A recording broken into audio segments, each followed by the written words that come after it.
Hello বন্ধুরা, চলে এসছে একটা নতুন ভিডিওর সাথে। আর আজকে দেখো কোথায় আমরা এসেছি। অনেকদিন পর বেড়াতে বেরিয়েছি আমরা সবাই মিলে। আর আমরা এসেছি তাজপুর। ভ্যাকেশন ছিল তো তাই ভাবলাম একটু ঘুরে আসি। তো এইখানে একটা রিসর্টে এসেছি, বেশ সুন্দর।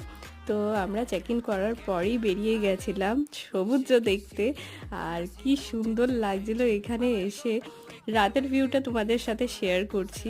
তো এটা হচ্ছে লেক ভিউ রিসর্ট। আর এখানে বেশ সুন্দর একটা মন্দিরও ছিল ঢুকতেই। আমার অ্যাম্বিয়েন্সটা এত ভালো লেগেছিল এই রিসর্টের যে কি বলবো, মানে সারাদিন যদি রিসর্টেও থাকতে দেয় আমার কোনো অসুবিধা নেই। আর বাইরে তো সেরকম খুব একটা ঘোরার জায়গা নেই, শুধু বিচটা ছাড়া। তাজপুর আমি প্রথমবার এসেছি, খুবই ভালো লাগছিল। আর সব থেকে বড় কথা হচ্ছে এখানে একটা পুল ছিল, যার জন্য আরো বেশি ভালো লাগছিল। তো এই ট্রিপ রিলেটেড ভিডিও আরো আসছে, তো প্লিজ তোমরা দেখতে থাকো আর অবশ্যই জানাও তোমাদের কেমন লাগলো। বাই।